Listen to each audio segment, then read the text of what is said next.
Hello, everybody. Hello. Welcome to another episode of the Wisdom Save podcast. As always, I'm Ken. I am still Hannah. And she always will be. Well, you could also not be. That's fine. I can do whatever I want. But for now, you are still Hannah. I'm still me. Okay, so this is Hannah's topic this week. She had a list of topics that she was picking from. I was wondering what you ended up settling on. I want to do another Roses, Thorns, and Buds, though. Really? Yeah. I like that. See, I actually really enjoyed the first one we did. Yeah. Yeah, I think it's super down to earth. I also really liked the first one we did, so I kind of wanted to do another one. Especially because I looked at the dates from when we did our last... I mean, it might give us away when we record, but... the last recording we did... Because I date all my Roses and Thorns and stuff. That's smart. The last one we did, a recording for Roses, Thorns, and Buds, was almost a month ago. Oh, wow. I don't know if it came out a month ago. It maybe did. Probably did. Either way. That one might have had a quick turnover time. It's almost been a month. Jeez, wow. That's kind of crazy. As long as it's March, which it is. Yeah.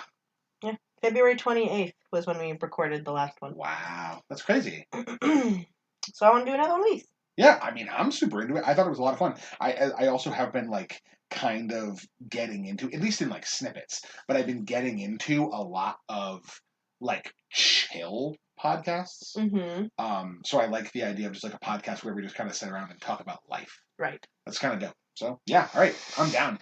And you remember how it works? You do rose, rose, thorn, thorn. Oh, heck yeah. Okay. I have ideas. I think we're good. Yeah, I don't need any prep time. Okay. You want me to go first? Yes, please. And we do start off with roses, right? Yes, rose, rose, thorn, thorn, bud, bud. Cool. All right, cool. Okay, so my rose. Oh, and real quick, don't mind, Percy is here as our guest star. Our cat is here, and he may be making some purring noises while he does this thing where he spins a blanket into a knot and walks around in circles. Yeah, he puts part of the blanket in his mouth and then scrunches his body together so all of his legs are really close together underneath his body, and then makes biscuits and spins in a circle until it's all twisted. He loves it. It's his favorite blanket. And he's making pretzels. He's making pretzels. Yeah, and we just washed it for him, so his blanket's so nice. So he's really happy. So nice for you, buddy. He was also not excited about our last podcast because he wanted to be in here. Say hello. I don't know if you could hear him or if he was just hitting the... Please do not walk towards the mic, my dude. But yeah, he might distract us a little bit. Yeah. But he's a good boy, huh? He's a special guest today. He's a good boy, huh? He's like, Mom, you could probably put me down. No, nope. Actually. All right, I got him. All right. I got him. Yes. So sweet. He loves it. Doesn't he, though? He loves it. Yeah, he pretends he doesn't like it. He pretends he doesn't like it, but he purrs, and he... Yeah. Especially if he's not purring, and then I pick him up and I start rubbing his belly. He starts to purr, and he goes, I hate it. Yeah, I hate it so secretly much. don't like Get this away one. from me. Oh, yeah, he kicks you in the face, too, yeah. Sometimes. Oh, he's so funny. Okay. This is my rose. Yeah, right? I love my son. Anyways, real rose. On to your rose for the week. My rose for the week was that we went on a fun date to Buffalo Wild Wings. Yeah, that's right. Oh, man, I'm so excited that stimmy hit. Yeah, Ken's stimulus came in. Finally. And we went to Buffalo Wild Wings, and we got a bunch of wings. And then we went to the bookstore, and I met a bunch of his coworkers who... Yeah. I'm sorry if any of your coworkers listen to this. I don't remember anyone. Except for your boss. She was super fun. And the lady that Do you remember her name? Oh, well, we probably shouldn't say her name. Yeah. That's probably... But I don't. I guarantee you. Yeah. And I remember the girl who had the BTS dress. Oh, yeah. Yep. Yeah, she's iconic. But I also don't remember her name. And that's nothing against them. I don't remember anybody. No, I 100% understand, and they don't know this because they don't really know you. I'm actually not certain that any of my coworkers listen to my podcast. I think some of them know that it exists, but most of them, I don't really think a YouTube podcast is their kind of thing. But some of them might listen to it, and if you do, this is just how Hannah is. She does not memorize names. There is one actor that we have mentioned the name of literally 100 times to her, and then every time she brings it up, she goes, "The one that I can't remember," and we know who it is. Well, it's because I can't remember anyone, but there was the one in particular time where I was saying that I didn't remember his name, and me and Brendan spent like 30 to 40 minutes trying to figure out who he was until we figured out who he was. And the only way we realized who he was because I was like, he works with Amy Poehler. And then Brendan's like, it's this guy. Yeah. And I was like, yeah. And he goes, they're married. Yeah, which of course, like, I now forgot his name. But is it Will Arnett? It's Will Arnett. Yeah. Oh my God, you did it. I remembered him. You did it. I'm so proud of you. But regardless, I can't. That was lucky. I might not remember him ever again. But anyways, we went to the bookstore and we met a bunch of your coworkers and had really delicious drinks. Yeah. And then we bought a bunch of books. We got the last book, the baby D&D learning book for the collection for our babies. Right, yeah, part of that that like little cycle of we got Beasts and Behemoths. Yeah. Which is like a book for little kids about all the like famous legendary monsters of Dungeons and Dragons, which we're definitely going to be reading to our children. And then Ken also bought me the big coffin Curse of Strahd remastered. Hell yeah. With the Taroka deck in it? Yeah. And all these little postcards that I'm definitely sending to people. And yeah. It's really fucking awesome. I held on to that thing forever. It made my arms hurt so heavy and I love it. Yeah, it's really neat. The thing was I had been staring at that thing on our store shelves for actual months, just being one of these days I'm gonna spend $100 fucking on a big coffin. And then how did you not know, staring at that the day that you bought it would be a day where I was in your store? Because there's no way I'm looking I knew it was, but that was the thing, is that we just didn't really have the disposable income. Yeah. So you were I don't really I can't go to the bookstore because I'm just gonna buy a fuckload of books. Mm-hmm. But now we had money. So we're let's go to the bookstore. I fully expected us to walk out of that coffin. That's why I was walking us towards the D&D section. Because I was she's going to see it and she's going to be I got to get it. Yeah. And then that was it. Yeah. I needed it. And so I got it. It's a beautiful thing. Yeah, and you had a metric shit ton. I think that's the official measurement of fried pickles. Oh my God. Yeah. And we, they had those tater tots with the brisket in it. The brisket and the jalapenos, fuck, and the melted cheese. Yeah, shit was fire. And then we got wings, and I got salt and vinegar dry rub wings. Yeah, which was dope. You didn't like the orange chicken ones that much. Not really. I really liked the orange. Well, because I thought they were going to be different. Yeah. They were a little bit more on the spicy scale. They were spicy, but the thing is, I really like the Asian zing flavor that they have. Well, that one's really spicy, so I can only eat so much of it. Orange chicken's just underneath it. Well, the thing was, I love spicy food. Sure. But I wasn't here to eat spicy food. It was orange chicken, so I expected it to be sweet. Like orange chicken. Oh, sure. Yeah. That makes sense. Because it's called orange chicken. But then it was spicy. I'm like, no. Yeah. No. Yeah, completely reasonable. It wasn't what I wanted. But either way, the rest of it was amazing. And it's not it was bad chicken. I just didn't want it. That wasn't what I wanted. Yeah, totally fair. But the rest of the day was awesome. Yeah. No, we had a lot of fun. It was nice because we haven't really had a good opportunity to go out. Yeah, because the thing is, we it's been winter. We've been fucking depressed. In quarantine. We've been in quarantine.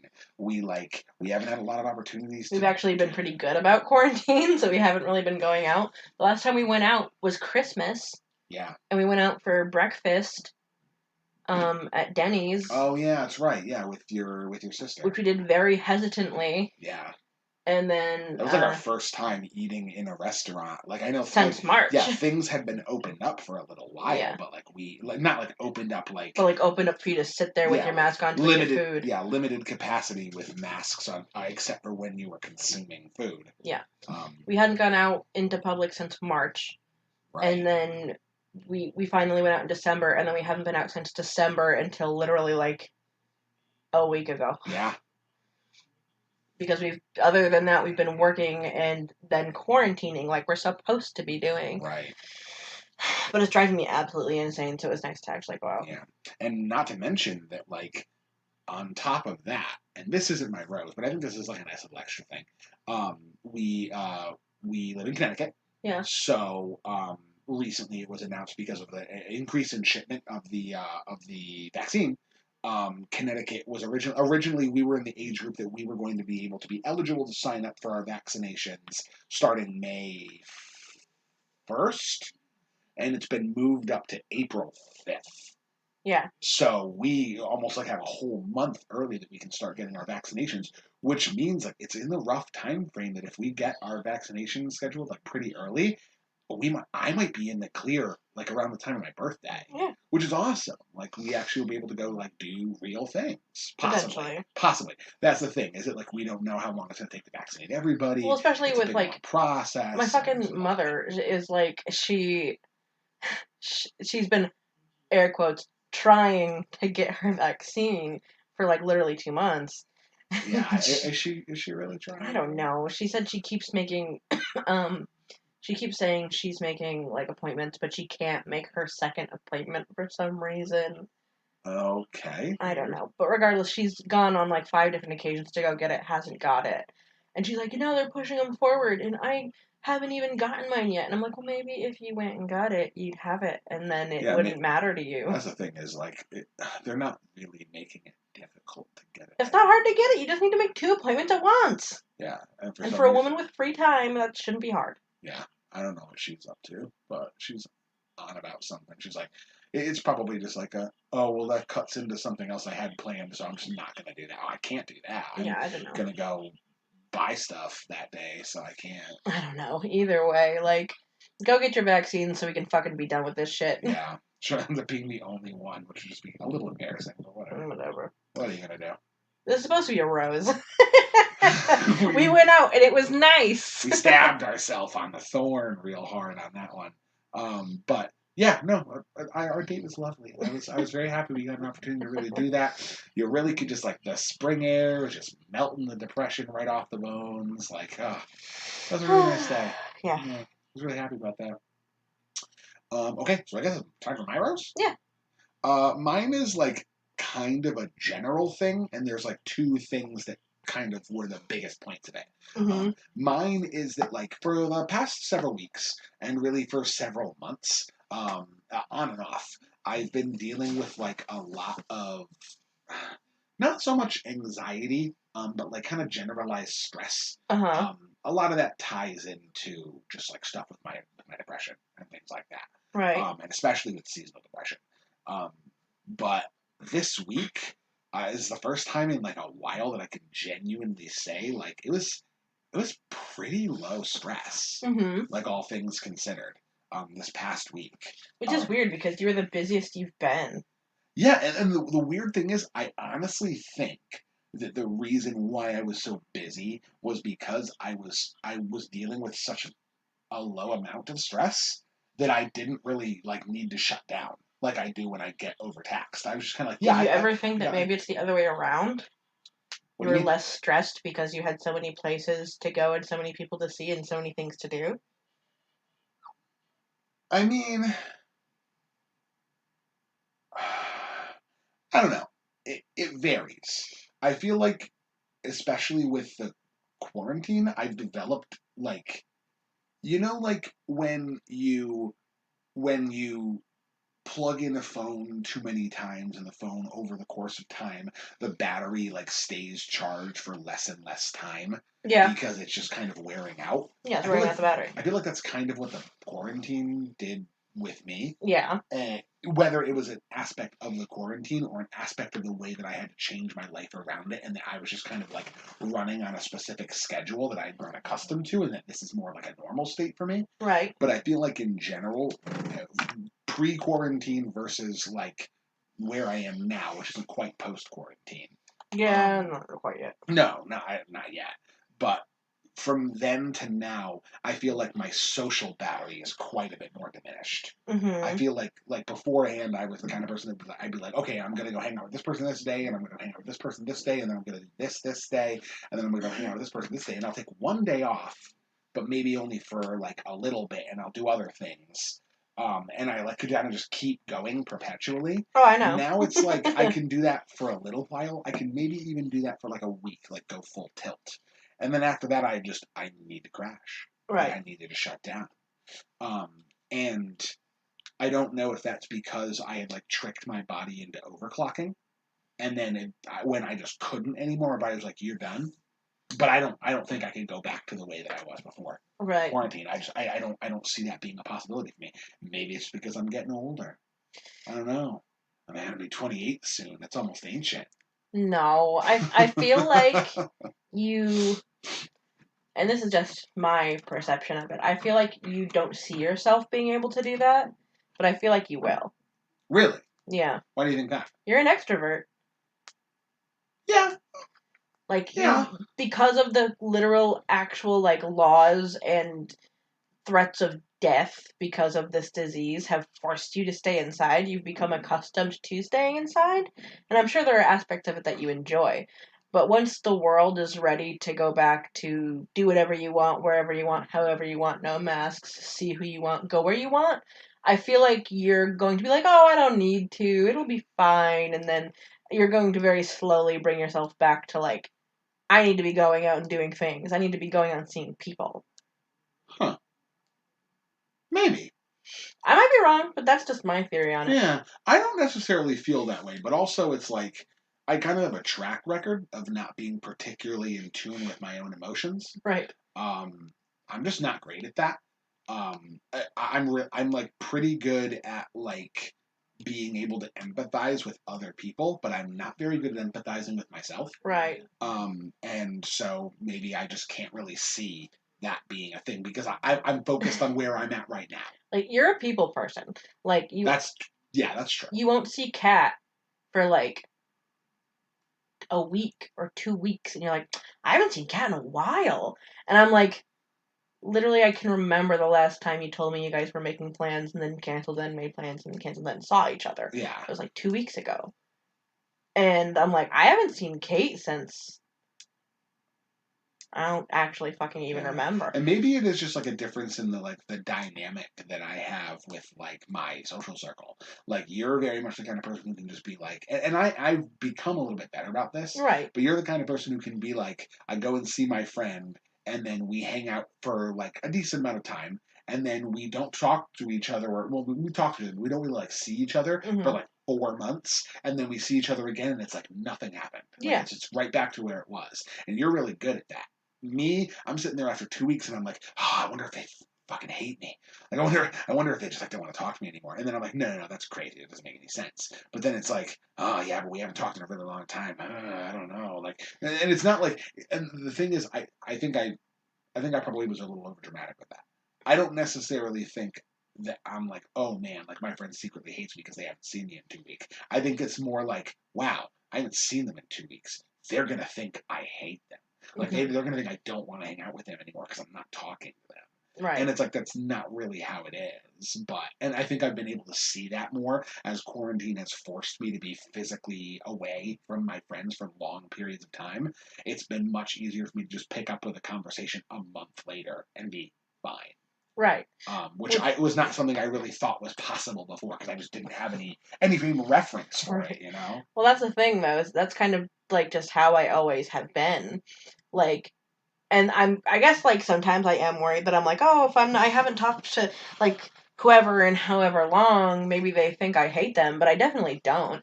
And also like, what's gonna make them think I hate them more is like, if I hang out with you period, I like you. Right, yeah, that's a good point. You're very, it's a Gemini thing. You're very no bullshit. Like, yeah, like if I hang out with you at all, I enjoy your presence. Right.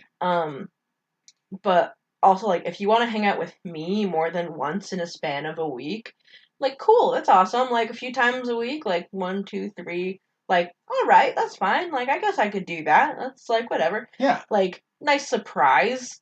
Why not? But I guarantee you, by the end of that third time we hang out, I want you gone.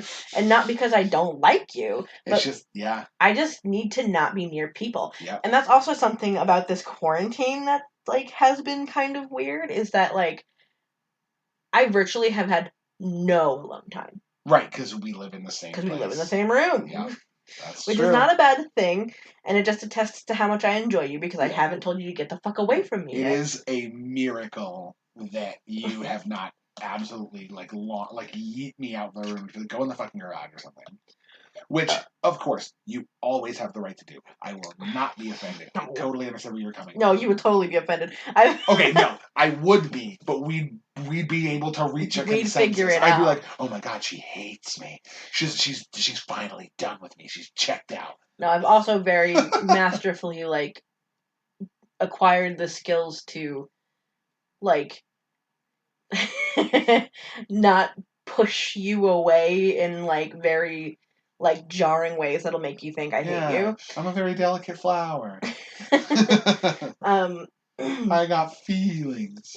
There's a cancer placement somewhere. I don't think that's true. I don't think that's true, actually. Yeah.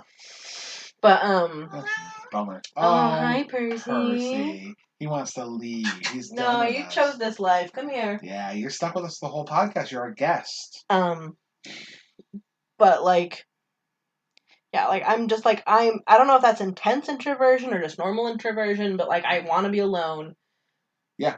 Not that I don't enjoy company, or that I won't have company, or that I don't enjoy people, because I do enjoy people I already enjoy. If you're a person I do not enjoy, I probably could not give a fuck where you are as long as it's not near me. But you were just like, a new person? Like, let's get to know each other. And I'm like, I could not care less. Yeah. Like, on the rare occasion that I get to like have a shift with a coworker I rarely get to see, and it's like slow, and I get to like chit chat. I'm just like, oh my god, yeah, tell me everything about your life. Like, what's going on? Yeah. How are you doing? You literally come home from places. Like, in the middle of the quarantine, you come home from work. Not places, just work. But, right. Percy, stop. You come home from places, and you're like, wow, this person was telling me all about this. And I'm like, who the fuck is that? I've never heard you talk about them before. Yeah. Like, where'd they come from? Yeah.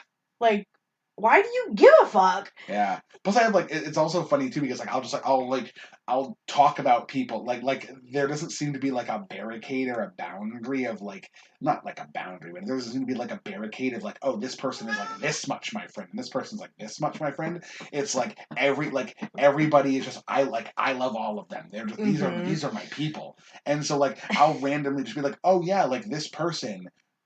Oh my god, like there's so much, like this is going on, and like holy crap, and you're like, what the fuck what are you talking about? Who is this person? I'm like, oh, they're like someone I met on Twitter, like because we like someone liked my status once because I said something funny, and then they said something funny back, and then like I just like their statuses and they like my statuses, and then sometimes they DM me funny memes and also their life drama, and you're like, how the fuck does that ever happen? Well, that's why I'm like, I just randomly make friends. I don't think after this quarantine is done that you're going to be done going places, seeing people. That's fair. Like, you might be right. I guess we'll have to see. My life has virtually not changed. Sure. I mean, except for the fact that you are constantly surrounded by me. Well, except for the fact, I mean, that was going to happen one way or another. Right. Exactly. Would there be a day where I'd like to have a little bit more, like, being by myself time? Sure, Percy. Oh my god. We should probably just let him out. No. Never mind, bud. You're outvoted. But, that's gonna happen when you decide you want to go out and hang out with your friends all the time after quarantine ends. True. And that doesn't mean I don't love you. I just need time by myself. Yeah, and that's the thing. Is like maybe that is a good point. Maybe that will work out. Like maybe it'll be like, oh yeah, I'm going off to this and do that, and you're like, oh cool, okay. Well, it's not gonna be like, oh, it's gonna be like, no, okay. I know what you mean. Yeah, it'll be like, no, this is great because then you get to go be extroverted and you get to stay and be introverted. Exactly. Just recharge our batteries and be good. You get to go hang out with people I literally could not give two fucks about, and I get to just sit at home and take up the entire bed by myself and draw pictures until the sun goes down, and then you come home, and it's great. Yeah. It'll be good. It'll be good. Yeah. I'm looking up. So I do want to also add to go along with my like things have been less stressful and getting better.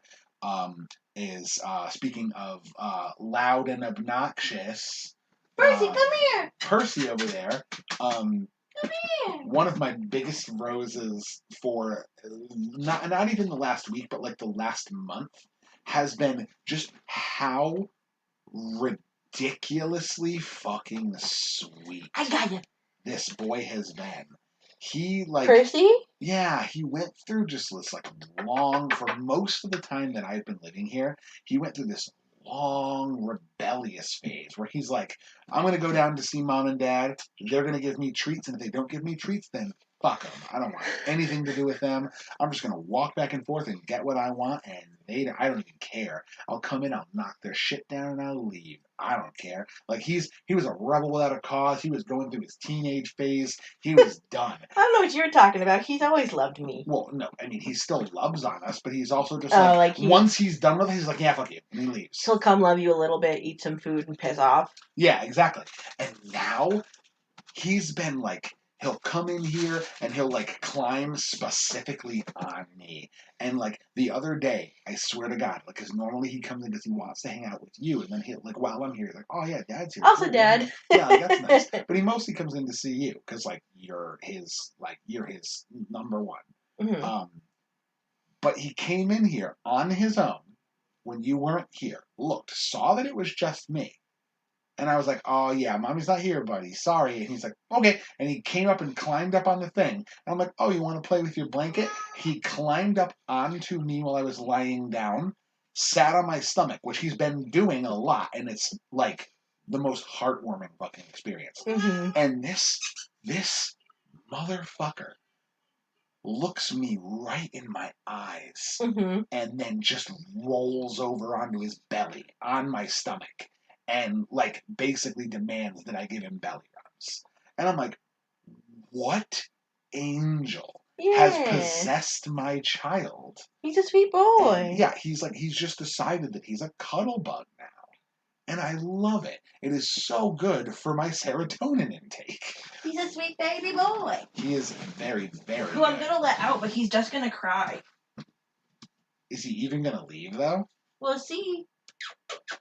I love you. That's the thing, is that, like, yeah, if you boot him out, he'll go. But if you open the door, he's probably just going to... Oh, no, wow. All right, yeah. He'll be back to complain. Yep, once he's decided he's taken his mandatory 30 seconds outside, he will need to come back inside. See, because his problem isn't that he doesn't want to be in here. Sure. His problem when he's out and he wants to be in isn't that he wants to be in here. His problem is he doesn't want the door to be shut. Oh yeah, he doesn't like being closed off. He's a good for spirit. He wants to be able to come and go as he pleases. Mm-hmm. That's a good point. But no, he's very cuddly. Like, yeah, he's been being an absolute sweetheart. Just the last couple months, he's just like nonstop. He wants cuddles all the time. He wants tummy rubs all the time. He's always like touching us and making biscuits on us. Yeah. Just being an absolute sweetheart. It could not be better for my emotional health. I love waking up for him. I love waking up to him laying on my back. Yeah. Or the very rare occasions where I wake up because he's poking me in the face. Yeah, he's like kicking you in the face. Like tap you in the face, and he's like, "Are you awake?" Yeah. Hello, are you up? Yeah, he's a very sweet boy. He's so good. So he technically was kind of a rose. Yeah, that's what I'm saying. Yeah, I had also Percy just listed as my rose here. Percy. So I guess that moves it back over to you with the Thorns. Thorn of the week. What's been getting your goat, baby? It's not really like one of those things that I like is like really problematic. Sure. It's that lately I've been thinking about streaming. like Oh, video games. Interesting. Okay. And the reason that it's my thorn is because it's such like a big fucking thing that I don't even know if I'm gonna fucking do it. Like it's slightly enticing because it's like, oh, I could like make all my own assets, like all the like the borders and the cute little like like emotes and shit. Like I could Yeah. make them all myself and make them really cool and just play stupid games. Um, but the worst part of it is like then I have to make all my emotes and make Right. like I have to like put effort into that, and also like we have this microphone now, but we like don't have a really good place for me to play games Yeah, that's the or thing, like is that, put like, the microphone or like have a nice like pleasing background. It's just like either the ferret's cage or the trash. yeah, like, Like also the house isn't quiet, as you guys have known from like watching the yeah. podcast. Longtime podcast listeners will hear the many sounds of There's creatures and bits. there's parents and siblings and ferrets and the cat, and like if I want to like podcast, like that's fine, but there's also you. Like we can't walk like just run around pantsless if I'm streaming. Like That's true. I do enjoy running around pantsless. and I do.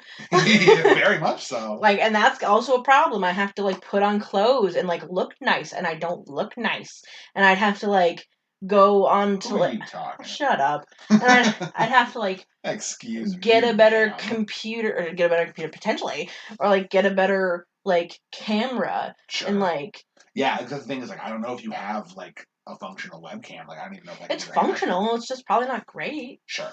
But like it's like I see people streaming and it looks so fun.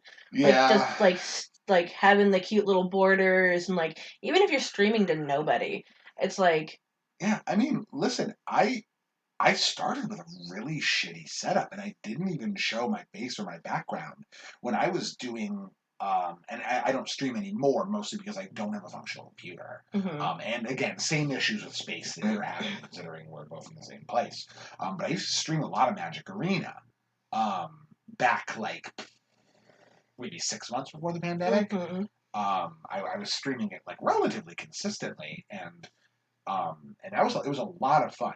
And I didn't really do a lot, and I didn't really have a lot of resources, but it was still fun to just be able to like play the game and have a couple of people comment on it. Like it was just. I just got Sapphire on a DS modded by my uncle, and Yeah, on a DS modded by your uncle who works for Nintendo. And I just got Stardew Valley, and I have like Monster Prom and like a bunch of other like stupid, really fun games. But the thing is, like, you could do either of those. You could do a Sapphire Nuzlocke. That's what I'm saying. Because Nuzlocks are like coming back into rage all of a sudden. Like everybody's doing a fucking Nuzlocke. So like I could do those with like a bunch of fun games that I could get and just play for shits and giggles for people to watch. And I was like toying with the idea of doing like a VTuber instead, because then but then it's like even more shit. Like I have to figure out how to do a VTuber or like pay someone to make one for me. Yeah, or, like, that's the thing. It's all that's a whole other process that I'm totally unfamiliar with that. Like I don't know how to do any of that shit. And it's like it seems like it's really fun in theory. I enjoyed it. Like I did not have very much to work with, and I didn't do a particularly great job with my streaming, and I still liked it. I don't know. I think maybe it's worth, like, if you can find a way to, like, the space issue is a big one. And the, like, convenience issue is a big one. I don't know about the webcam issue. I don't necessarily think it's that bad. But I think at the very least, if you can find a way to make it work, even if it's not, like, that great, might be worth trying it. Because then you at least know if you like it. You scratch the itch, you know? Right. It's a lot. Well, the thing, too, is if I scratch the itch while I am not at an optimal time to start, then I might get an impression of it that I wouldn't if I had everything I needed to start. That's a fair point. Yeah.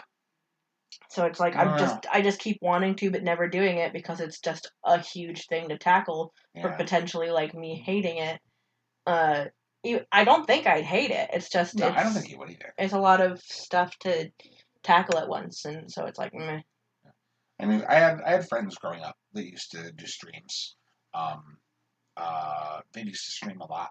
I had a couple of friends, like in in like the friends from high school, but in college they used to stream as well.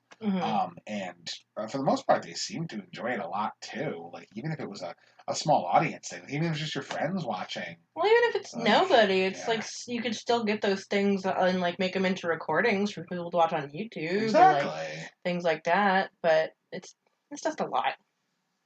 Yeah, it is a lot. But that's, I mean, it's something that we could maybe start working on. Dethorning, turning it into a bud at least. Trying to figure out how to make it work. Try to make something interesting out of it. Yeah, we'll see. Okay, so my thorn. Like I said, pretty low stress week. So I had a lot of trouble, really, coming up with a thorn. Just kind of like casually thinking about it while we're having these conversations. But there is something. It's like it's such a petty thing. I feel like in the long run, but it's something that I super want to rant about. Okay. So like, I feel like my thorn is it seems so silly, but like, and then maybe that's just a sign that it was a pretty good week. Just give it to me. But I think my thorn is like limited run products or like things. Like, okay, let me explain this. I have a stimulus check. It hit. Oh, I know what this is. Yeah, which means now, because I have money, that means that I can spend a good portion of my money on responsible things like bills I need to pay and like insurance payments and like other responsibilities and shit like that. But it also means that I can spend a little bit of time like indulging in some of the things I haven't really been able to enjoy over the course of the pandemic because money's been really tight. So it gives me an opportunity to like just go all out and buy a couple of nice things. There are two things really. One of them, this is more long term. E3 is coming up this year. In a couple months. My birthday. It's always near June. It's always very close to your birthday. Or on my birthday, the first day of E3 this year is my birthday. That's true, which is very exciting. Sorry. But yeah, so I'm really interested in the idea of like there being all these cool new like limited release games, or not limited release game, but like new release games that are going to be announced and coming out, and I want to be ready for it. Yes. But it's a new console generation, which means that the game's not for the Switch. It's going to be for the Xbox Series X, which, whatever, I don't really care. I'm not really that much of an Xbox player. Me either. Or it's going to be for the PS5 and not for the PS4 that I bought with my first stimulus check. It's all PS5 games now. I literally told you to wait and buy the PS5. But the thing is, I got so much mileage out of my PS4, and I wouldn't have had it at all. You were going to buy one from Ryan for cheaper. Yeah, I mean, I was, but like... Yeah, but no. There were, like, I wouldn't have been able to play those Kingdom Hearts games. I wouldn't have been able to pick up a bunch of the other games that I had. Like, there's so much things that I would not have been able to indulge in during the pandemic if I didn't have the option to. And I hadn't had a PlayStation in so long. It was very important to me. But now, all these new games are going to be coming out with the PS5. First of all, that thing is so fucking expensive. Yeah. Like, it's like $600 or something. It's as much as an electric bike. Yeah, it's as much as an electric bike, exactly. And second of all, even if I wanted to fucking buy one with my stimulus check, you can't find them anywhere. Nobody can buy these fucking things. They restock and then vanish. Like, yeah, you have to like watch it like a hawk. And like, I work a decent amount. I don't have a lot of time to be like watching Target store stock to see when they're going to get a PlayStation 5 in and then beat a bunch of like other random people off with a stick so that I can get first in line for this $9,000 monstrosity.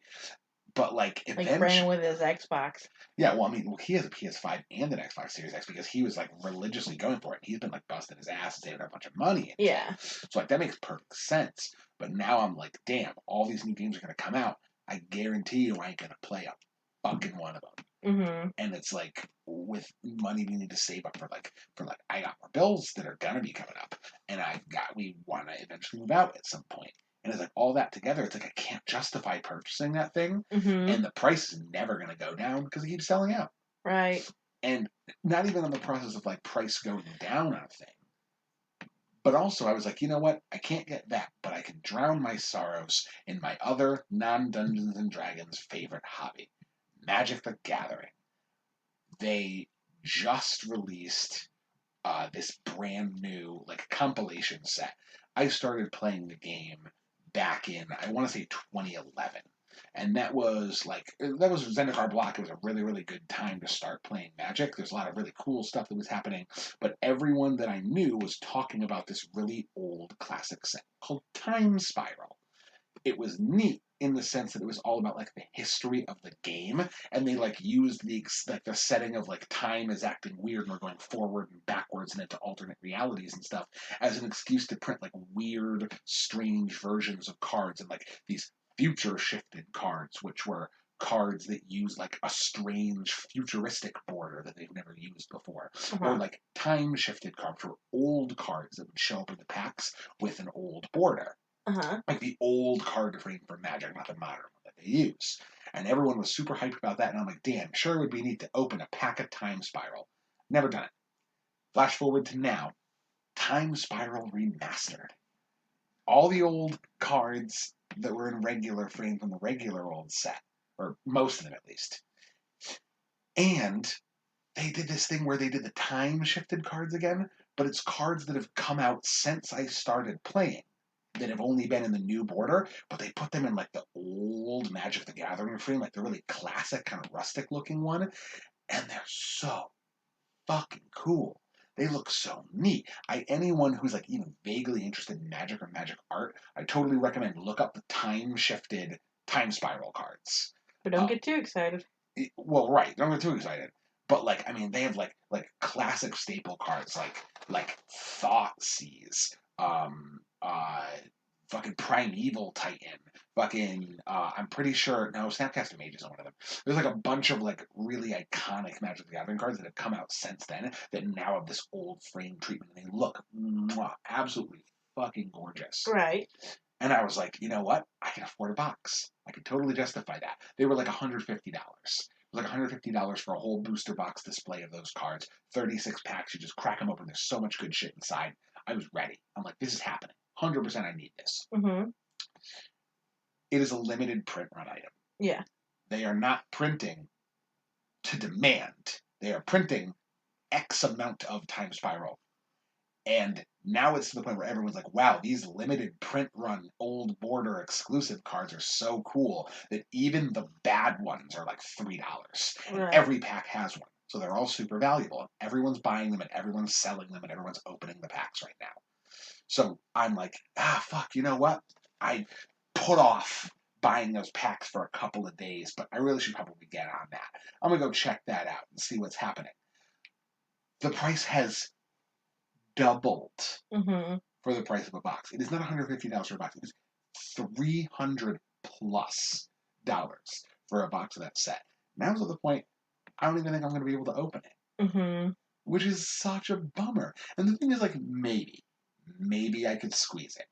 Maybe I could make it work. But if I do that, I probably won't have enough money for a lot of future stuff down the road, which means I'm going to have a lot of trouble buying any of Strixhaven, the new cool like wizard set that they're doing, which you don't care about, but I think is super neat.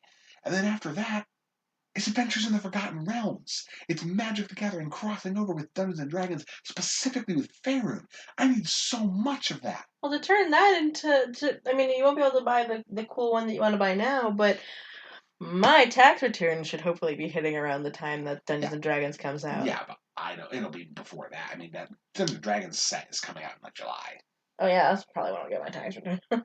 You won't get your tax return in July. If I get it at all. You should get it, I think. Well, I hope so. But first of all, I wouldn't want you to have the whole burden of buying a fuckload of that, because you should spend your tax return on things that you actually like. You're going to collect the cards, but like you're not gonna play with the cards. Absolutely not. So I don't want you to be like, oh, I'm gonna buy like 2 boxes of this because we want 2 boxes, and then have you drop like $200 on something you're not gonna use. They're pretty. I mean, if there's a dog in there, dude, value. There'll probably be dogs. I'd be surprised if there weren't. $200 for maybe 2 dogs, I'll take it. You are amazing in so many ways. when I get like money, I just throw it out the window. I'm like, I got like if I get like $1,000 for a stimulus check for I haven't got one of those for a tax return. Yeah, I'm just like, what can I buy for this? And people are like, man, I'm hungry, but I don't have a lot of money. I go, you want to go buy a $500 pizza?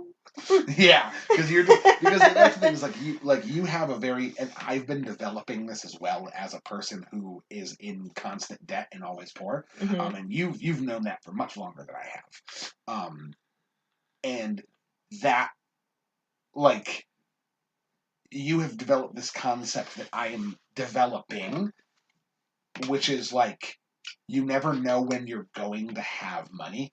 So when you have money, you need to spend it as quickly as possible. Because if you don't, it's going to be gone, and you don't get any of the things you wanted because it's gone now. Right. So it's like we get money and we're just like, fuck, just throw it. Because then, like, what if it goes away? It just disappears like magic. It's just going to become bills, so you might as well spend part of it on things you want and then use it for shit that's stupid. Yeah. I know you're right. Like, do I have to use that last $500 on fucking stupid ass bills? Sure, but I got a $500 pizza. Yeah, all right. I guess you're right. I don't know. I may decide to do some variation of it, but like, damn, I really want to open Time Spiral, but damn, I really want to open Strixhaven, but damn, I really want to open Forgotten Realms. Forgotten Realms kind of takes the cake of all of those, but like. This would really be a no-brainer that isn't on my mind if those boxes were still $150. Well, I don't know how much you want to talk about money while we're on the podcast, but how much are you short from being able to buy the set of cards that you want? I mean, at this point, probably about $150. Because the thing is, like, at $150, I'm like, that is reasonable, but I don't really want to spend much more than that. I want to spend market value on that because that's worth it. At this point, and now it is $300, so that's an extra $150, and like that's beyond where I want to go with that. It is like it's still tight budgeting because bills are bills and they're constant. So right. Well, I was gonna say because I have some money, but not a lot of money. I'm like after I buy ferret food and a bra that doesn't stab me in the tit, like I can give you money that I have left because whatever. But I don't know if I have 150. I think that's what I have. Period. We'll have to figure it out. We'll have to see what's available and what my options are, and we'll open what we open. Just take out another loan. Yeah, just take out a loan to buy magic cards. Yep. That's a beautiful thing. Pay that back for the next 80 years. Yeah. Tell the bank to eat me. Just fucking do whatever I want. Well, that's the thing, too, is that also, like, I was talking about building this new deck, and I was going to buy single cards from it.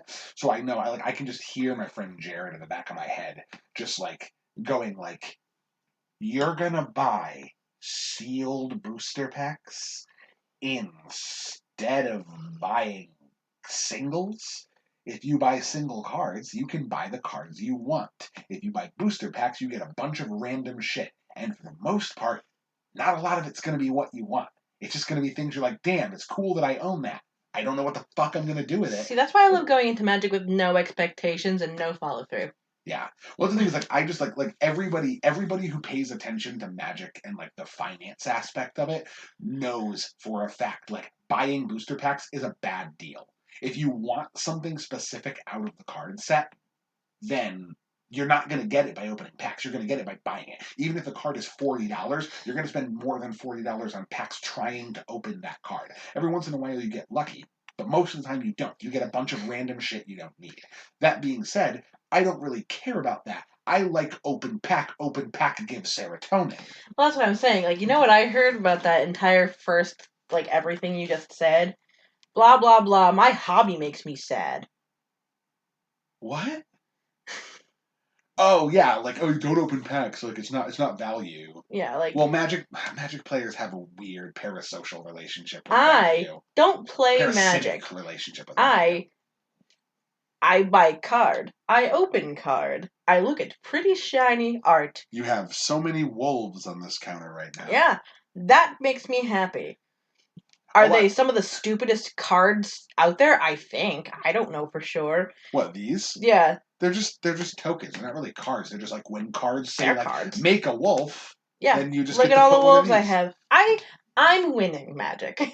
You're winning? Oh, because you just get what you want. It's because I have what I need already. Yeah, that's true. And I did get you that cool wolf. With I need it! Stuff. Yeah, and it's literally in my backpack. Get it to me! Yeah. But that's the thing, is I have, like...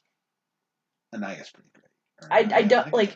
I play Magic purely on occasions where you want to play, and I know I'm gonna lose, and I don't give a fuck. I play Magic because it's kind of amusing, it makes you happy, and I get to look at the art, and... Yeah. Which is, that does genuinely mean a lot to me, because, like, I know you don't like card games. Oh, yeah. So, it's like, it is really touching that you're like, no, I'm gonna do this for you. Like, that's really sweet. But, like... like, that's the thing. Even though I lose all of the games, except for, like, maybe one or two that I played with you... Sure. I'm winning in general. Damn, that's a good way of looking at it. I got what I want out of the game, so I'm winning. So, like, I like opening booster packs, so fuck the value. Yeah. I like open pack. It feel good to bring. An open pack, I see little guy lost in Ravnica. I think he's cute. Oh, you love Fibblethip. Yeah, I keep him in a box, and then I will do the same thing over later on. If I get a wolf, it gets out of the box, and it goes on my wall, and I win. He can't get lost if he's in the box. Yeah, he can't get lost if he's in the box. It's very cute. Poor thing. Yeah, he struggles a lot with that. He has some trouble. I need to, like, just tie him to me. Yeah, he'll be your buddy. Yeah. Yeah. I don't know. Yeah, that's a good point. I feel like maybe I just say fuck it, and it's that's what it is. Like, I felt like a minor thing to complain about, but it's like, damn, I really can't do the things I want to do because it's too expensive. But also, I can just say fuck it and just like do whatever I want, because life is fleeting and nothing's real. So just fucking money's fake. We literally made it up. Like, I can just fucking just spend it on. Yeah, that's a good point. Like, it sucks that you can't get the cards that you want, but also, like, maybe they'll make another one in like another 20 years, and then we'll get that. Yeah, and then I'll be like gray and ancient, older than the eons of early time. So what? Yeah, but I'll have cool cards though. Yeah, you'll have cool cards then. That's true. You'll be cooler than you are now, because you'll have the cool cards. I'm not gonna lie. Pretty fucking cool. Future me, pretty awesome. Mm-hmm. Twice as fat, twice as many cards. Love that shit. Yep, that's king shit. I'm living. Yeah. So. Plus, I won't be on the great-great-grandchildren campaign. Oh Jesus! Yeah, you're probably right. No, we're not gonna go that far. You hear that, Kyle and Ryan? Oh no, we're not. That was a joke. We'll eventually just for legal reasons. That's a joke. We'll get to Ravnica eventually. Maybe. Right, yeah. I guess that's my thorn. Really, not too bad. All in all, pretty good week for me. That's good. Can't complain too much. My thorn was going to be about work, but I'm like, I can't complain about work every time we do Roses and Thorns. That's fair, yeah. So was mine. Although, honestly, work, not that bad this week. Honestly, I feel like I had more reason to complain about work this week than last week. Shit. I went in, I'll complain about it anyway, just because it's... Yeah, fuck it, we got time. Yeah, we got time. Yesterday, I went into work, and my coworker, it's the only day we work together is on Sundays. Sure. And she was telling me that she, like, was bitching out one of our bosses. Oh, yep, okay. And, because she'll yell at them, she doesn't give a fuck. Yeah, she's kind of hardcore. And, she was basically more so complaining just because they really don't do that much, but also because they're consistently like bad mouthing the other to us. Like they're oh yeah, okay, sure. That's like so shitty and I hate that, but okay. Also they actually like were talking to her about the whole staying late after work thing. Like oh, okay, that's tea. They were yelling at her because they asked her to come in early by an hour. Yeah. And she's like, okay. And then she was 5 minutes late because she had to get ready and go in. Yeah. So she was late to being early. Right. Because she didn't expect to be there. Right. And that was my favorite thing, is she messaged my coworker, one of my bosses. She was like, I'm tired. Can you come in early? Wow, okay. And she was like, okay. So she got Me ready, too. Yeah. and she went in. I was like, I would have responded, been like, I'm tired too. I'll come in when I'm scheduled. Mm-hmm. But, so she went in, and she's like, why are you always late? Girl, what? And she's like, I wasn't even supposed to be in yet. I'm not really that late.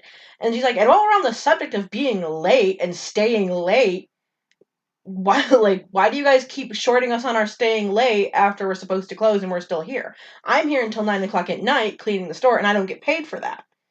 And my boss was like, well, we checked to see if it was busy during that time, and if it's busy, we'll pay you for it, and if it's not busy, we won't.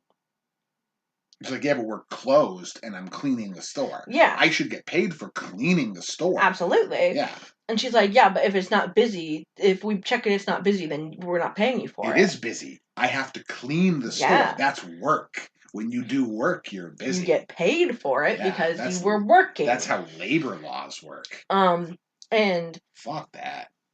She was like, explaining to them that literally what you just said, and she's like, fine, next time you want me to stay late, I'm not going to. If I don't get paid for staying after time, then I'm not going to. If there's dishes, they're staying. If the floor's not mopped, it's staying. If shit's out and it's my time to leave, I'm leaving. And she's like, and then my boss was like, oh, I guess that might be why Hannah leaves like 5 to 10 minutes early every night. Wow, no kidding, huh? Oh, are you sure? Because you don't pay me for it? Wow, that might be why. Conclusion? Holy shit. Not like they care, but she made the connection. That just blows my mind that she just seems like she genuinely wasn't aware that was a possibility. Yeah. Like, do you think I want to clean your store? I think that is how I get my fucking rocks off. Yeah, I do it because you pay me. I'm not gonna do it if you don't pay me. I am willing to be nice to you and stuff, but guess what? I'm not your kid. Yeah. I'm leaving when it's time for me to leave, especially if you're not going to pay me afterward. Yeah, fuck that. And so I do whatever the fuck I want, pretty much. And it was so funny because my coworker was like, I stay here till 9, sometimes cleaning the store, and they're not going to pay me for it. I'm not going to stay anymore. And I was like, I never fucking would have. Yeah. And she laughed, and I was like, I literally don't. Yeah. I was like, I do leave early. I close the door 5 minutes early so I can get out on time. And I'm not staying a minute later. Yeah. No. Absolutely not. If you don't get paid, you don't stay. That's how that works. That's literally how it goes. Cry about it all they want. That's how that works. But then she was also complaining because she's like, also, what the fuck do they do while they're here? They tell us that we don't have things to do and that they get everything done. And she was yelling at them because she's like, yeah, when you guys are here, you're here together. When we're here closing, we're by ourselves. Right. You guys do a lunch rush together. We do the dinner rush alone, on top of doing chips, drinks, cleaning, prep for the next day, changing all the containers, doing dishes, organizing the bread, pulling bread for the next day. And that's not even all of it. Yeah. In a 4-hour span. It's fucking a ton. And she's like, and we do that by ourselves. And I told them they should put us on together, and they won't. Right, because and it's getting to be summer, so it's going to get busier. Mm-hmm. So I was like, she was like, well, we can't keep doing it like that. And she's like, well, there's no negotiation. She was also telling her that if the cash register is under $150 at the end of the day, by anything, she needs to put her tips in the drawer. No. Yeah, no, absolutely not. Yeah, are you kidding me? You need to call somebody about that. Well, especially because they don't check the drawer when they leave. They just leave. Right. And so it's like, why don't you check while you leave and see if it's under? And then if it's under when I leave, I'll leave you guys a fucking note about it. Yeah. Because I'm not giving you my tips. And she's like, what happens if I don't make tips? Even if I agreed to it, what happens if I don't make tips? And she's like, well, then the next day when you get tips, you need to put them in there. No. It's like, no, absolutely not. Yeah. Are you fucking kidding me? It's mind-boggling. That's insane. How are you? Someone needs to talk to someone about that. That's there has to be breaking the law. There has to be a law that's being broken there. I don't know. There has to be at least a state law that's being broken there. There's no way that's legal. I don't know. It's absolutely fucked, though. And I was like, dude, I'm like, I would fucking leave if I were you. One of the only reasons I haven't left is because I haven't found a different job. Right. And right. also because I feel bad, because then the moment I leave, she's alone again. Stuck, yeah. That's true. So I was like, you should just also leave. And she's like, girl, I'm going to be stuck here till, like, I finish college. I'm like, jeez. Why? Apparently she can't get a job closer to her house, and she doesn't have a car or a license or anything like that. Oh, and so, fuck, that's true. And so that's the job she's got. I was like, fuck. Jesus. Yeah, basically just their business, they should be so thankful. Their business runs basically on the fact that their 2 employees are like, it's like entrapment. Like, you don't have very many other options as people who don't own cars. Mm-hmm. So you just are forced to work there. And so they're just like, we're just going to fucking do whatever we want. Pretty much. And that's the thing is, well, they've always just done whatever the hell they want. And the thing is I don't really blame, I mean, I kind of blame both of them, obviously. Right. But, like, it's like, they can be nice sometimes, and then when they're nice and everything's slow, like, I'm like, wow, this job really isn't that bad. Like, I can sit here and, like, everything's cool, but then, like, everything else is just such a fucking problem. Yeah. Like, I can't. What is it? There's something that I was gonna say that I can't remember. Oh yeah, like, because they come in, they take the early shift in the morning. Yeah, because like all the time. Because it's the easiest shift. Right. There's less people. There's less to do. And there's 2 of them. And there's 2 of them, so they can just get it over with and be done for the day. And they come in, and my favorite thing is, I was like, also, what do they do during the day? And she's like, that's my question. What the fuck do they do? Yeah. Because they don't do trash. They don't do cardboard. They don't clean anything.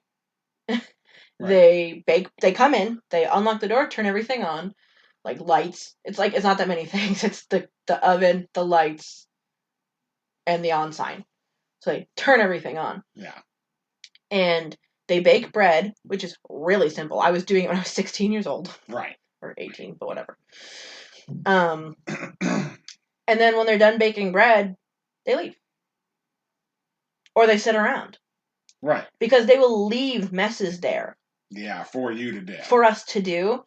And my favorite part is, especially if we don't have time to clean perfectly the night before, because people will do this thing where I'm closing and they come in and I mopped already. Yeah. And so they'll walk with their muddy shoes, and I'm like, well, it's 7:56, so I'm leaving. Right. I'm not mopping. I'm gonna put everything away, count the drawer, leave 2 minutes late, and be pissed because I'm working for free for 2 minutes. Yeah, which you shouldn't be doing anyway. So I'm not mopping. I'm just leaving. And then they'll be like, I'll come in, or they'll go in the next morning, and if they don't take a screenshot of it and then send it to me and ask me why it's that way, they'll leave it. And then when my coworker comes in, they'll point at it and be like, you need to clean this. Look what Hannah did. She didn't clean this. It's gross and dirty, and she didn't clean right. And I have to ask her why she isn't cleaning correctly. And you just sat here all day and stared at it. Yeah. Like, oh, whoops. Just looked at it and didn't clean it. Yeah. Because they don't want to do anything. They just want the benefits of... That's the thing. I genuinely believe, and, like, I don't think this is that much of a stretch, there are far too many people who own businesses who do not deserve to own businesses. It seems like for them, owning a business is a luxury that they believe that they somehow deserve and that everyone else seems to owe them. Like, it's like, I own this small franchise sandwich shop, and all of my coworkers need to do my bidding so that I can own my sandwich shop. Mm-hmm. It's like, no, this is a transaction. You pay us. We work for you, and you pay us for the work we do. I don't have any attachment to this place besides the fact that it allows me to purchase food. Yeah. That's it. Well, not to mention they're supposed to give us a free meal a day, and they don't. They want us to pay for it. Right, because they probably barely make ends meet because they're terrible fucking business owners. Well, also, they don't take any of the coupons for, like, Yeah, what they're supposed to because take. they need to sell things at full price because they're terrible business owners. They barely are making ends meet. I bet you they can barely pay their rent. Well, that's the worst thing of it all is that they don't take a bunch of the coupons, especially buy one get ones. Yeah. They're like, oh, did you notice that there's coupons in the mail? Because we're not taking most of them. Like, we're taking the list, the ones that we're taking. And they'll be like, but we're not taking buy one, get ones. So, like, especially don't do buy one, get ones. And I'm like, okay. And so people come in with the coupons. And I'm like, they don't do buy one, get ones. Yeah. They also don't do, like, the 3 sandwiches for $12. Right. They don't do, like, a bunch of different ones. And then the people get pissed. And some of the older white dudes get like super pissed and like storm out and they're like, "I'm complaining to the town." And it's like, cool, I'm gonna go to it. town hall and I'm gonna complain about this subway because they won't honor my coupon. And then they will complain because town hall is your fucking customer service hotline. Whatever, you weird asshole. But then they'll complain and then like, well, why didn't you like try to negotiate with them? Negotiate what though? And I was like, negotiate what? What do you mean? You don't take buy one get ones. You want me to make a deal with them? Like you want me to haggle? Regardless how of do you whatever. Haggle buy one get one? You can buy one get one 50% off, and then they'll probably be like, "Why did you sell a sandwich for half off?" That's what I'm saying. Yeah. Like I'm like I could tell them that I could do buy one get one for like buy one regular price get one for like $6 because they have a coupon that's buy a foot-long sandwich for like $6 or $7. Yeah. But then you'd be like, well, why did you do that? Right. Because they've done it before. Yeah, they interrogate you about it when you do attempt to make a deal with them. They're like, what, do you think you own the store? Do you think you're in charge? Because that's what they do when we switch schedules. I'm like, why does it matter? If I got her to cover me, it's covered. Yeah. There's no difference. Right, I agree with that. And they're like, well, what do you didn't even tell us you guys were going to switch. Do you think you're in charge? Do you think you get to make the rules? And I'm like, no, but I've done that on plenty of other, like, stores where I've just switched with people and they're fine. Yeah, and it's fine. Because we're adults. Right. And I get in some senses when they're like, I want to know who's in my store at any given time. Which is, like, I could understand. There are 2 of you. But there's 2 people. It's me or my coworker. Yeah, if one of you's not in, the other one is in. That's just how that works. As far as it goes. Yeah. It's not this weird convoluted thing. It's literally one or the other. If we switch, we switch. Well, it's also not like I'm, like, asking someone new to cover for me where they don't know what's happening. Because I used to literally almost manage their calendar like that. When they had a bunch of teenagers, they'd be like, hey, in the group chat, and be like, I want to switch with this guy. And I'd be like, you can't do that. They're new. They can't close. Right. And all of that happened without their knowledge. Because I was managing a bunch of teenagers. Right. But regardless, it's like, it's so stupid. Like... That's so fucking frustrating. Like we have to be able to talk to somebody about that because it is wild. I doubt there's very many people you could talk to about it. Not anyone that really cares. Yeah, I don't know. There's probably somebody we could talk to. I don't know. We'll have to figure it out. But like. That's just so fucked to me. I can't believe their business still exists. Like how do they function? I don't know. I have such a problem with managers who just absolutely run their company like dog shit and just don't see how they do it. Not that I'm speaking of anyone particular from experience. Anyway.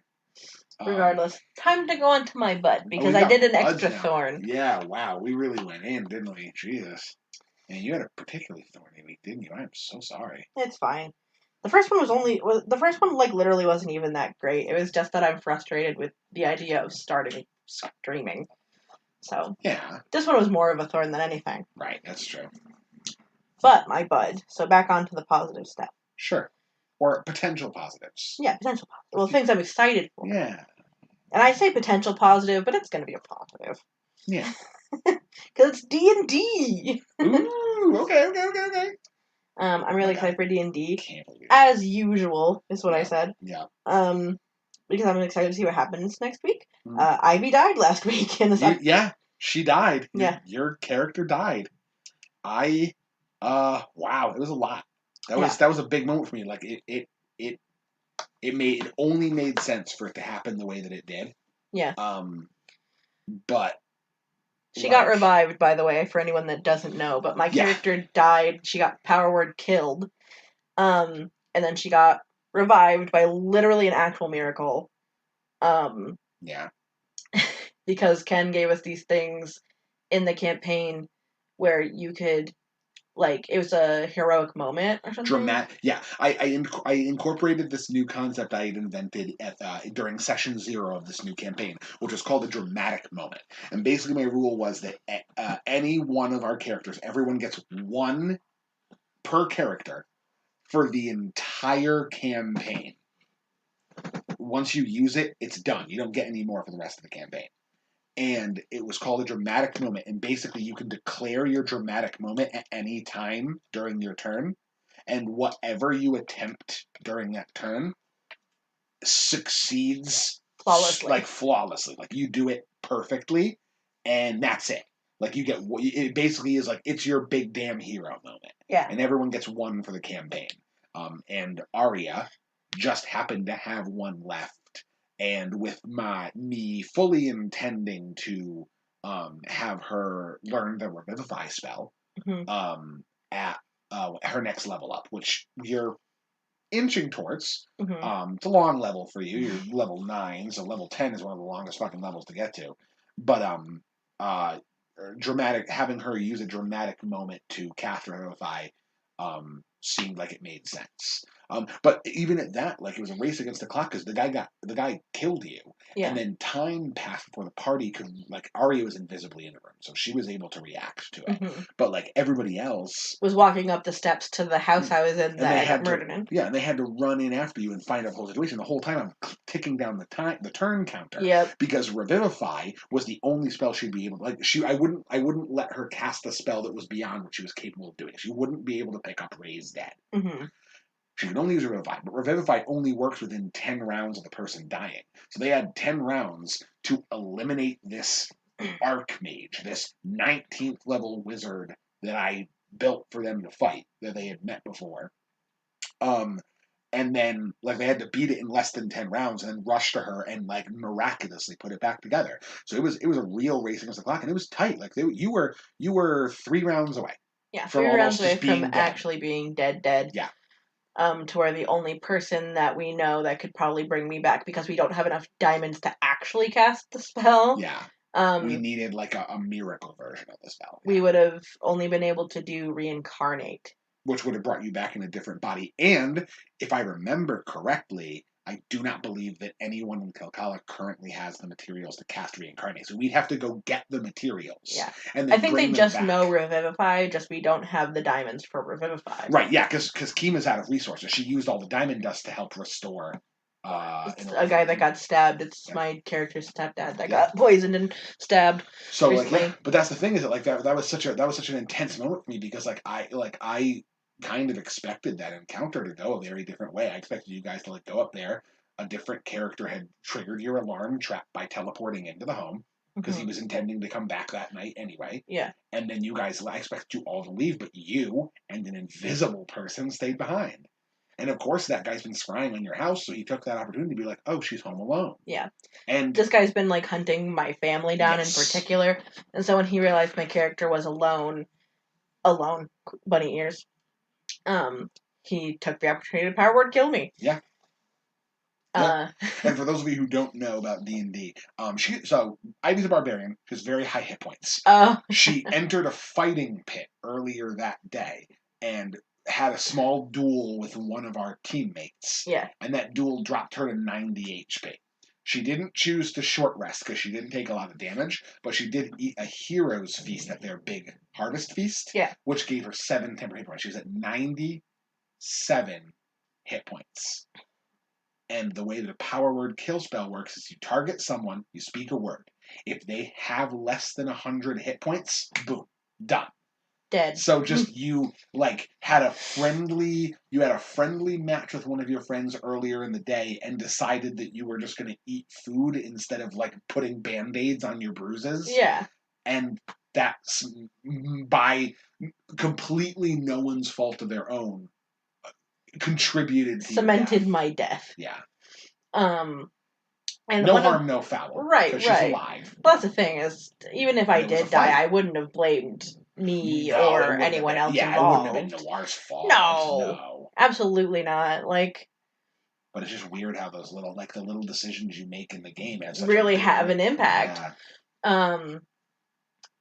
I made the joke at the table that I was like, wow, Noir went about it in a really roundabout way, but she won the duel. Yeah, she did. You dropped to 0 before she did. Yeah. Yep. But also my favorite thing about that entire session was the first thing that happened was Ivy asked Arya to be her girlfriend. Oh my god, that happened in the same session. The beginning and end of the sessions. Fuck. Ivy asked Arya to be her girlfriend after a literal out of game year and in game like 4-ish months of playing. Yeah. She finally asked her to be her girlfriend, and they like got together, went on a date, did a thing. Yeah. Then at the end of the episode, Ivy fucking died. Yeah. They were dating for a day. Yeah, for 24 hours. Yeah. And then she died. Yeah. Damn, that takes... I played into the trope. Damn it. I took barrier gaze to a whole new level.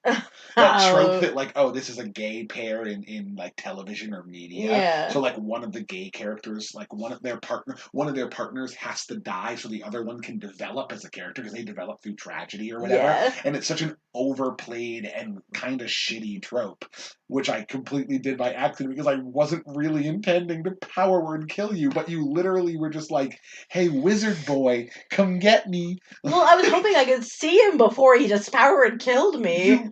That's the thing is like everyone else ran off. I mean, Arya was there invisibly, but he couldn't see the invisibility through his scrying sensor, and you just sat in the chair. Yeah, of course I just sat in the chair. I was gonna wait for someone to show up. Literally everything I thought was gonna happen happened. Kill her. But it just went very badly. I was hoping that I would sit in the chair and I would like either see them show up or like see them in the shadow or like see something, and I did. I saw the scrying eye. I was like, okay. They might show up at some point. Sure. But it's all about seeing them before they get a chance to get to me. Right. But then my perception check went bad. Yeah, your perception was... And he did roll a really decent stealth check for that. So I, like... He beat you by, like, at least 6. Literally, it's not like I accidentally, was just chilling. I was on my guard. I was, trying to see if he showed up. That's true. You were sitting in the chair, but you had your ears open. You were, kind of, looking around, like, where is he going to come from? Yeah, where is he? Do I see him? Is he anywhere nearby? Do I hear him? And I just didn't. Yeah. And he did cast invisibility on himself, which is why Arya didn't see him either. Right. So he got it off faster. Yeah. Jeez, yeah, what a time. But now we're going to sleep. We're gonna do a few things first, I think, the night of, and then we're going to sleep. And then we're gonna head to the place the wizard is from, and the place that's been trying to murder my family for the last few episodes. We're gonna head over there the next day and sneak in and see what we can do about it. And that's incredibly exciting. Yeah. I am looking forward to this so much. This infiltration mission where if you get noticed by anyone, you guys are fucked.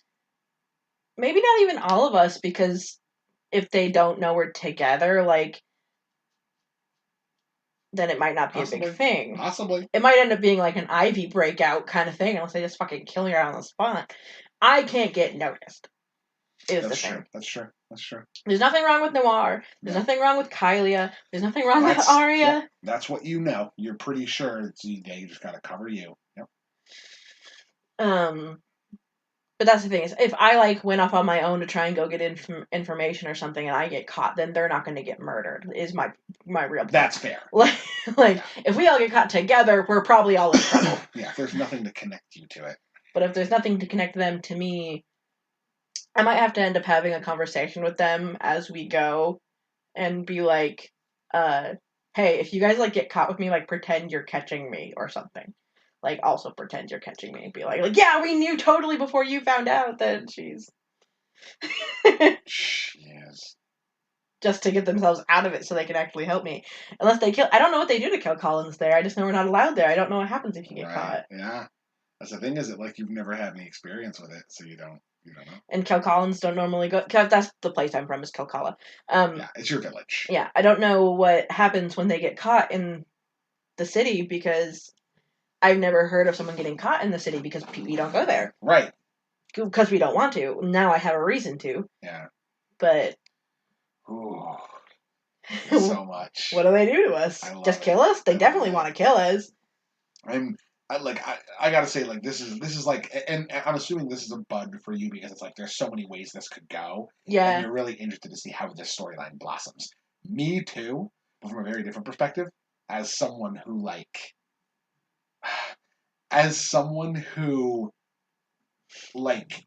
has been working on this plot line for so long, and was interested in like seeing how you guys would react to things. And there are a lot of things that you have done a little bit differently than what I expected.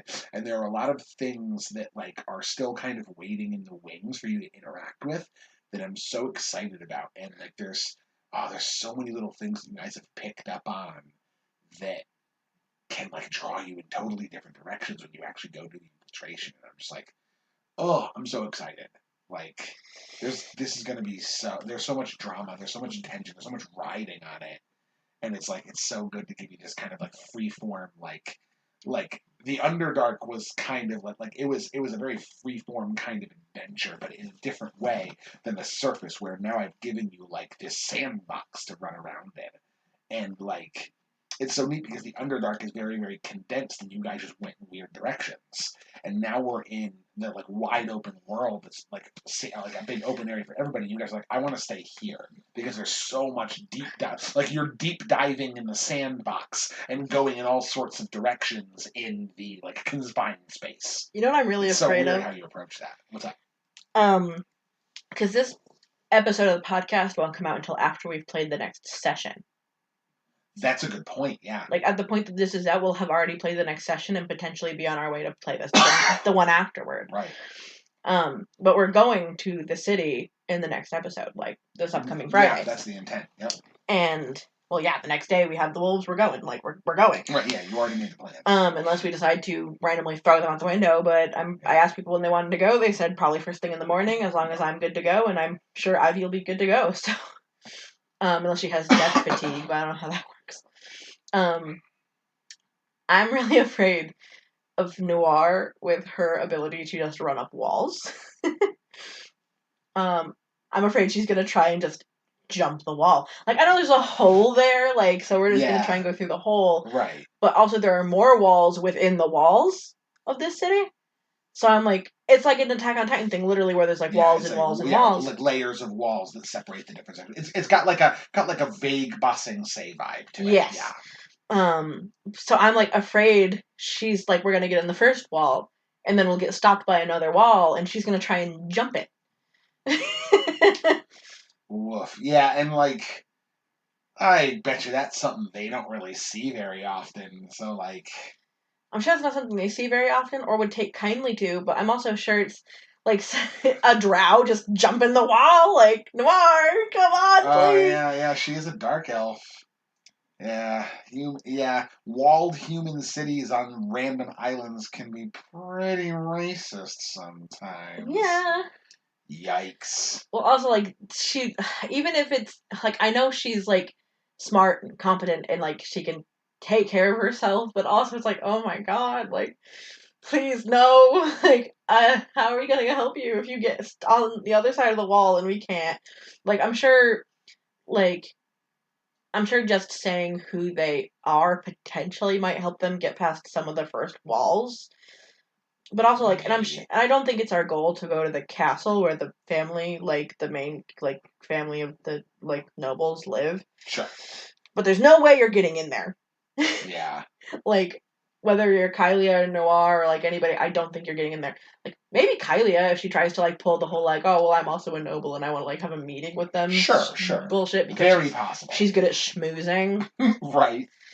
But I don't know if the rest of us will get through there. I mean, maybe Arya could too, but also, like, Ventress is known to be allies with Calcala, so, like, would they really Yeah. let them in there? They tend to ally themselves more. They do business with Highport, for sure, but they tend to ally themselves more with the villagers, and that's where their, like, major allegiances lie. Right. So it's like right now, considering the assassination attempts have been made against your family members, maybe they might look upon a visitor from Ventress as, like, a threat. Yeah, it's like, what are you doing here, and who's in your back pocket? Yeah. Like, why are you here, and what is your intent being here? The Ironcloaks, like, Kylia, her family isn't particularly aligned with mine. Right. So it's like... It's a different story. She's some like mid-country noblewoman who like has a keep in the high mountains. Well, not to mention, so it's even like, if... I don't know what you're doing here, but it doesn't seem to be a threat. Maybe. It doesn't seem to be a threat, and if anyone actually knows about the, like, last adventuring party, like our parents, her father and my character's mother notoriously hated each other. That's very true. But the thing is, like, it depends on what perspective you're coming from. Do they know the history of the adventuring group in terms of their interpersonal interactions, or do they know the history as prescribed by the stories and legends they told about your family, which painted them as allies who work together to fight for a common cause? And so the average layperson may look upon that and be like, "Oh yeah, the Silverfang chieftain from Calcala and the noble lord of House Ironcloak. They were on the same team. They fought a dragon together. They must be friends. Can she be trusted? Or are they, like, historically aware and politically astute who go, oh yes, those two, they had a personal rivalry that probably spilled over to their children. Maybe this isn't a threat. Maybe she's here to make an actual deal. Yeah. But there's a million possible in-betweens, and the question is more a matter of, like, when you approach the city with an attempt to talk to people, or whoever you are approached by, if she uses that as a go-to, where does that person's affiliation lie? Right. What do they know? What are they able to piece together? How are they going to react? It really is a crapshoot. So, like, when it comes down to it, even your best weapons, your political acumen, your ability to, like, distance yourself from Calcala during this particular time, it may backfire. Nothing's sure. Yeah. But it's so exciting. Since this is going to air after we have played that game. Do you have any predictions? Do I have predictions? And I will not tell you anything that I have planned. Poker face is on. Do you have any predictions? Not really. The only thing you don't tend to make predictions anyway. I don't tend to make predictions because there's no way of me knowing what's going to happen. The only thing I can assume is that it's not going to go well. Okay. We'll see if you're right. And I feel like that's fair. We'll see if you're right. I did have this, like, idea of potentially having the whole reason that this family in the walls is trying to kill my family is because my character's grandfather married a runaway princess from their main family. Right. Like, she ran away with him. Right. And then they've been keeping it secret ever since. It just came out that is what happened. A lot of them think that she was kidnapped and brainwashed, and she wasn't. Right. She left her own accord. And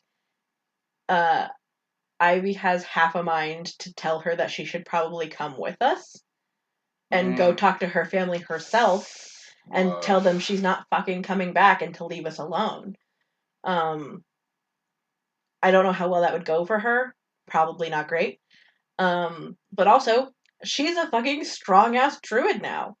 Right. You escaped once. They can't tie you down. Yeah, what are you gonna do? Like, what? You can grow trees and walk through trees. Like, what? They're supposed to keep you somewhere? Yeah. Like, bitch, just go tell them you're not coming home and to stop being little piss babies about it. Yeah. I mean, that's not a bad point, but it's like, I don't know, like she's the whole reason they're fighting us in the first place. Not in the first place. There's a whole history about why they hate us.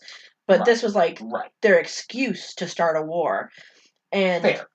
So it's like, go tell them to stop. Maybe it is that simple, but it probably isn't. Yeah, she seems distant from it.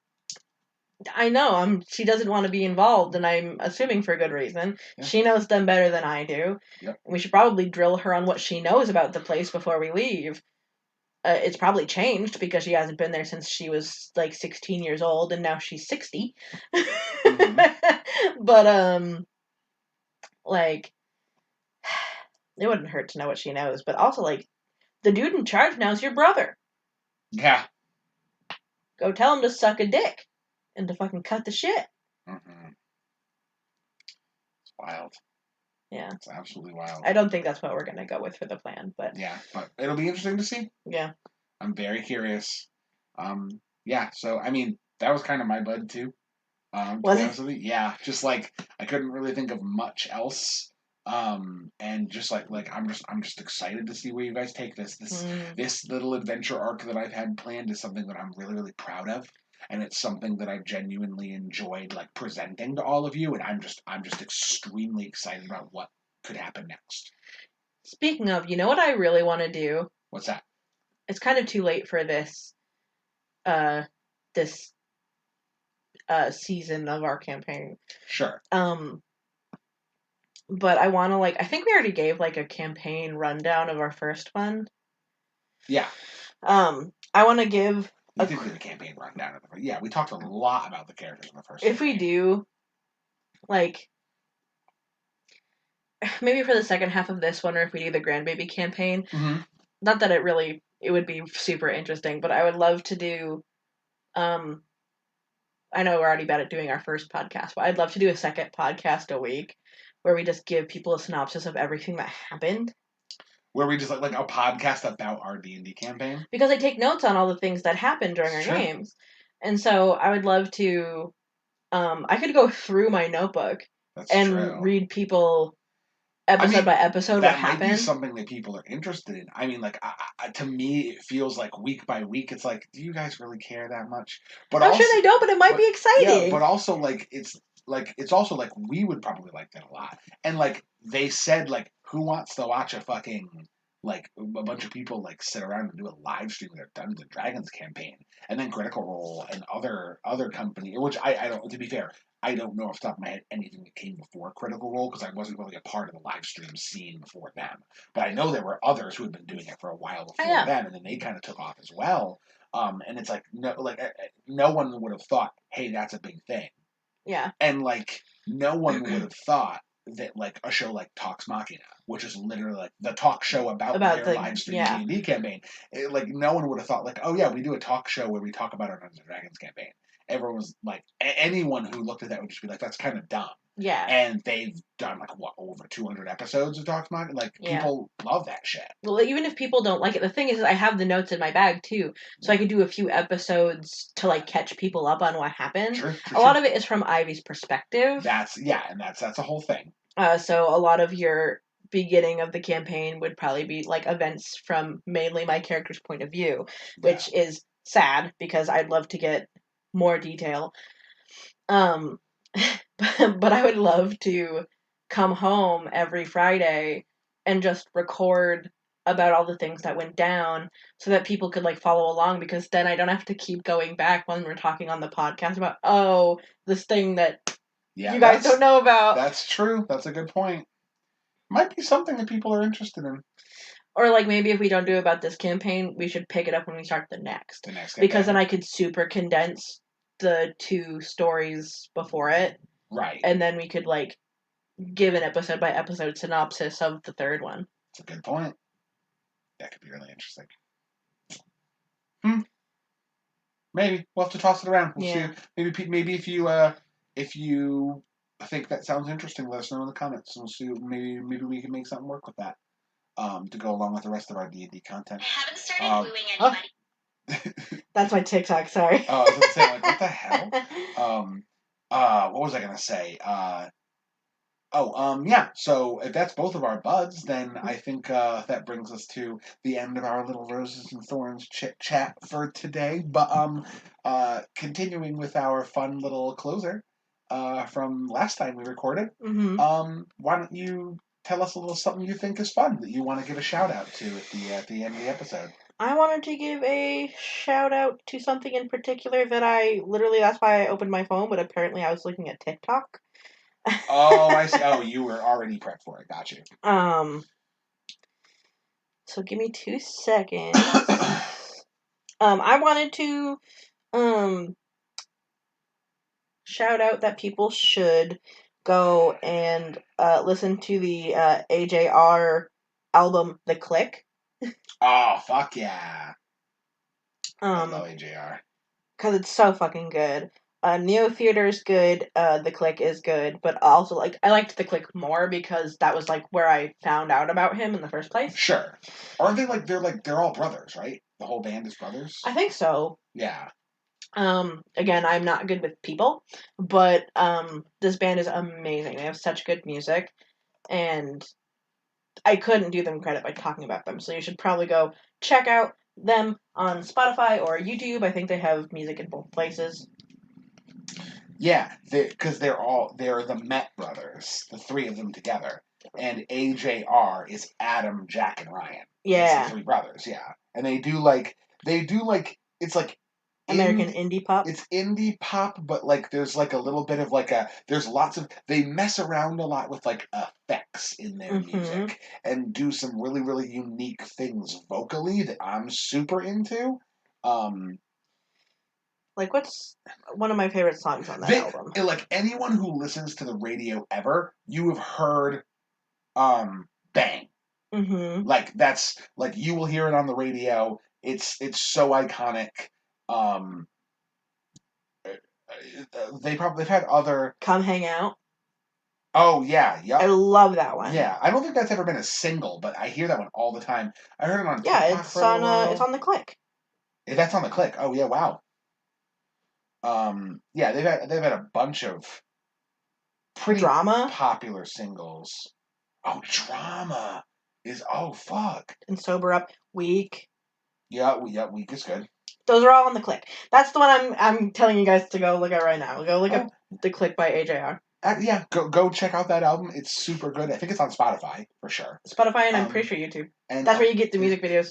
I was just looking it up, and a fun fact actually about the band, the brother Ryan, who is their drummer, he actually apparently has synesthesia. Really? Yeah, that's gonna be so fun. Yeah, he says it helps him with his music production process because he can see visuals when he's hearing the music, and it helps when he's building the song production. That's probably why they mess with so many weird things. And that's why they use a lot of really interesting percussion because he chooses the right drum for the sound. Mm-hmm. He picks his drum set, his drum kit, based on how he visualizes the music. Mm-hmm. So that's super neat. It's super fun. Yeah, so if you were interested in listening to music performed by someone with synesthesia and see how that kind of music creation process goes, definitely check out that album because they're really good. And we've been listening to them a lot. At least since 2017 for me. Hell yeah. And I only recently got into them, but God, I've never clicked with a band so fast and so hard in my life. I heard 2 songs with them and I was like, oh no, this band is just absolutely gold. Oh yeah. Yeah. Did I show them to you? You did. Okay. Yeah. Yeah, they popped up on one of your random one of my Spotify hunts and I was just like, what is that? It was immediate. There's just something about that particular style of music just speaks to me on a very deep level. Mm-hmm. Yeah, I love that shit. Yeah. Well, thank you so much for listening.